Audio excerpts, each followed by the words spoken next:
Hi guys, Miss Elder here. All right, so I'm going to walk you through this idea of taking what you did for homework, which was these charts, and putting them into body paragraphs. Today we're going to focus on body paragraph 1, okay, and then we're going to work our way up through the rest. So you'll notice what I've done is I've color-coded the chart that we worked on last time, and this may have some slightly different wording in it than when I did it for you online because I used the same document for all my classes and kept retyping it all throughout the day. So it doesn't matter what mine says exactly though, because you're of course going to be working off of yours, not mine. But take a look at your section 1 chart that you did for homework. Okay, so up here you have where the section is. I have highlighted to give you some idea of how it coordinates with the other document that I'm going to show you. My purposes are yellow, my elements are green, and my Y is sort of like a lavender. Okay, so the reason I did that is because I'm going to now use this template right here. And I'm going to kind of double space this a little to make this a little easier to see. Okay, I'm going to use this template to help me put my body paragraph together. Now, it is my advice that you follow this template to put it together. Of course, if you feel like if you did like really well in the last paper and you feel like you're ready to kind of experiment a little bit more with, the order in which you do things, I'm not necessarily opposed to that. But it needs to be a purposeful sort of thing. It's not just like I don't feel like using the template, I'm going to do whatever I want kind of thing, because that's more likely to result in a lower grade. But if you are able to follow my template, it should result in a pretty decent body paragraph, which is of course what we're going for. The majority of the work here is turning the Y element is used into sensical sentences, because you might recall in our chart, sometimes I was writing in fragments or just rambling on about what it was that I was trying to say. And I'm going to have to turn this into some commentary. So for example, not even for example, to begin, okay, using mine as an example, I take my purposes, and remember I said you might have one purpose, you might have more than one purpose for each section. I had 3 for this particular section. So I turned this, into my topic sentence. You can see up here, I started with, in the beginning of his or her speech, last name aims to, and then you put the purpose of section 1. So I said, in the beginning of her speech, Glazer aims to build ethos as a speaker, build sympathy with her audience, and bring awareness to the fact that AIDS is not isolated to 1 or 2 communities. And you might find that as you start to write, that you don't like the way something sounds and you want to change it. So like I'm noticing that build and build is a little bit redundant. And so I'm going to change this build to elicit sympathy from her audience, because I just think that sounds better. So build ethos as a speaker, elicit sympathy from her audience, and bring awareness to the fact that AIDS is not isolated to 1 or 2 communities. Okay, the blue marks transitions, which are not on your chart. You're just going to have to come up with those on your own. Transition into delivering the first piece of evidence, which of course is one of the elements that you found that's on your chart. Now, I had told you this in the last video. I have given you space for 5 elements on the chart. You really only have to use 3 in your body paragraph. So pick your best 3. If you only found 3, then pick your only 3. Okay, so my first transition was just sort of introductory. She accomplishes this by, and then I introduced, I'm going to go back to the chart so you can see, my first element was anaphora, and they should try as best you can to go in chronological order. You're already in chronological order with your sections. Try to go in order of the paragraph as well, or paragraphs as well with your elements, okay? Or devices or appeals or whatever it is that you're using. So my first one was anaphora, the I am here because. So I said, scroll down a little. She accomplishes this by using anaphora, and then I'm going to show the anaphora, when she repeats, I am here because, and proceeds to discuss her daughter's death and the time crunch she and her son are experiencing. So I've got some direct quoting that's embedded, and I've got some paraphrasing from the paragraph as well. Now, mine are all fairly short, but you guys might be dealing with some repetition that's like across several paragraphs, or you might be dealing with a very long chunk of parallel structure. Try to quote just as little as you can in order to get the point across and describe the rest. Okay, it's not that I want tiny quotes, I just don't want huge chunky quotes. Okay, you can explain. like I just quoted the part that was repeated and then I paraphrased the rest, okay? And for now, I reserve the right to change my mind, but for now, notice I have citation on here. I'd like your citation to just be your paragraph number, okay? That's not strictly MLA, but it's what I would like right now. And at the end of the day, MLA will always tell you to go with what your professor says, and I am your professor in this case, so. Okay, after you have transitioned, after you have introduced the evidence, you are now going to provide commentary. Remember, the goal of commentary is to link back to the purpose of the paragraph and eventually link back to the overall purpose of the paper, which is in this case your thesis. So I had said on my chart, she wants to emphasize the urgency of the situation.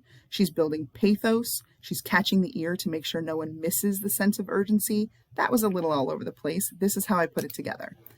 I said this repetition emphasizes the urgency of her and her family's situation. Glaser, and this is why she would want to create a sense of urgency. Glaser is counting on the audience to respond to this sense of urgency with sympathy. Why does she want to have sympathy? If the audience is sympathetic, they are more likely to want to do whatever they can do to help, such as put efforts towards AIDS research. And that connects back to eliciting sympathy from her audience.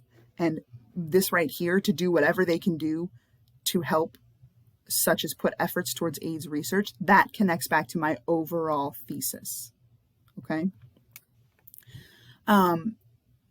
Which, speaking of our overall thesis, we should go ahead and start to create, like as you're starting to write all this, you should go ahead and start to create the document that you're going to be working on, because one of the next videos you're going to be watching is an MLA review, and you're going to want a document with which to work on. So what you're going to go ahead and do is today, at the end of this video, when you're done with your body 1 paragraph, you're going to be turning it in for me to look at. I want to have your intro and your thesis in the same document as well. So wherever your intro and thesis are in another document, go ahead and copy paste them into this document above your body 1 paragraph. So we're starting to have a full paper come together, okay? And when you do your MLA review, go ahead and make it into MLA format, and I will check that for you as well, okay? Okay, let me finish going through this paragraph with you, and then I can show you sort of what it'll look like overall. So after why the element was used, I transition into my next element. My next element was amplification. Okay, so I said furthermore, and then I'm going to introduce the amplification. Glaser uses amplification when she is discussing the people to whom America has been unjust. She reminds the audience that, quote, many, many people, poor people, gay people, people of color, children, have all been victims of injustice similarly to the people who have HIV. Paragraph 3. Okay, then again, the majority of the brain work here comes from turning this section that you filled out on why the element was used into usable commentary. So I'm going to reread what I wrote here. I might even copy paste it. Sometimes that's a tactic that I use. I'll copy paste it into my paper and then I'll fiddle with it to make it look better. So in my chart, I said, emphasizing all the people who already have had experience with injustice in America because they're more likely to relate to HIV and AIDS sufferers. They've been in similar situations. They know about injustice, probably don't want to see it done to others. Also letting people know that injustice in America is not a new phenomenon. Okay, so I turned that into, drawing attention to these groups of people accomplishes a couple goals. First, it allows people to realize how much they have in common with a person with HIV and relate to their plight. Second, it reminds the audience that injustice has been in our history for many groups of people, and people with HIV are simply being added to that list. Okay, so that's my information from my chart. Now I'm going to tie it back to my purpose of the paragraph and my purpose overall if I can. So all of this is in hopes of bringing about sympathy and common ground between HIV sufferers and non-HIV sufferers. So that brings me back to sympathy. Okay. Now, I should notice that all I've done is connect to sympathy twice. So my next example needs to connect to building ethos as a speaker and bringing awareness to the fact that AIDS is not isolated. Otherwise, I haven't covered my goal for my paragraph, and I'm going to need to delete one of those purposes. But let's see what happens. Okay, so next is to transition, and it's sort of rinse and repeat at this case, transition into the next evidence. My next evidence was a counter argument, was the strange spokesperson for such a group. So I said, whoops, wrong tab. So this time I said, in addition to amplification, Glaser uses a counter argument to help sway her audience. Glaser mentions that she is a strange spokesperson for such a group because she is a rich white woman. Now, why this is used said that acknowledging that she isn't who you would expect to speak about AIDS because she's rich and she's white, she's acknowledging her privilege, and that makes the audience think about those less fortunate. It contributes to ethos, and it also shows other privileged people that this could happen to them. Let's see how I turned that into some commentary here. Acknowledging her privilege allows for a diverse audience to, hopefully, respect her for being aware. She refutes this concession by informing the audience that she has learned her lesson the hard way. She is reminding the delegates and the Americans at home, both privileged and not, that this epidemic can affect anyone. It is not limited to simply the gay population or the intravenous drug-using population. I think I spelled intravenous wrong. I don't know. I'll figure that out. She, as a wealthy Aryan woman, contracted this disease, and so could any of them. This should cause audience members to want to contribute to ending the AIDS epidemic, if for no other reason than to save their own skins. Okay, so I focused more on the contributing to, or rather, more on the awareness that AIDS is not isolated to one or two communities, but I also mentioned that it helps bring respect for her being aware, okay? Then at the very end, I have a wrap-up sentence that I'm hoping to tie back everything I've just said in order to the purpose, okay? So I said, altogether, the beginning, because again, I'm talking about the beginning of her speech, the beginning of Glaser's speech grabs attention, elicits sympathy, and begins to draw attention to the need for change. And again, I'm noticing I use the word attention twice, so I'm thinking maybe I should change that. Begins to draw... And you know what? I know you guys do this. I do it too. Sometimes you go to Google, you type in the word, pop up Google's dictionary, and you look for some synonyms. This is an okay thing to do here, okay? Let's see. Well, we don't want any of those. To bring... We could say awareness is not bad. Recognition is not bad. Let's see what fits better. And to draw and to bring, okay, grabs attention and begins to draw, begins to create, or maybe emphasize,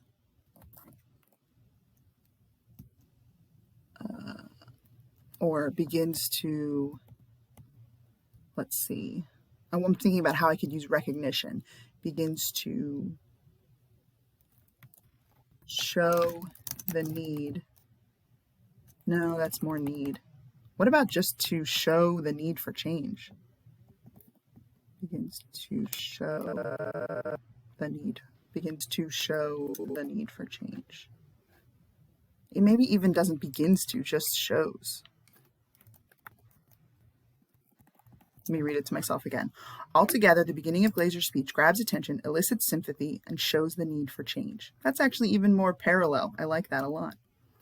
Notice the way that I'm changing it as I go. That's absolutely okay. After I give you feedback for body one, you're going to change it. There's already things in here when I'm reading it to you guys that I'm thinking, maybe I could change and make that a little more clear. This is one of those skills that I'm not going to lie to you guys. I would say 85% of you really don't like to do. You don't like to go back over your work once it's done. You'd rather just be done with it. Partially that happens because you tend to work last minute, and partially it happens because you just get exhausted with what you're working on. That's okay. Give yourself enough time to come back to it with fresh eyes, okay? Have somebody else look at it is a good rule of thumb as well. See if it makes sense to them. You could have somebody, if they really love you, you could have somebody read your speech, and or the beginning of your speech at least, and then read it and make sure they agree. And another person, you could have them read it even if they've never read your speech and make sure that it makes sense, okay? So your goal for today is to turn your chart, your section 1, into body paragraph 1. Now, you can probably see where I'm going with this. If you would like to go ahead and start to turn section 2 and section 3 into body paragraph 2 and body paragraph 3, you're more than welcome to do that because those are going to come on the heels of this exercise, okay? So that is your goal for today. In the end, I want you to have a document that has your intro and your thesis at the top, and then your body paragraph 1 underneath that, according to the MLA guidelines that you will find in my MLA video, okay? All right, email me with questions.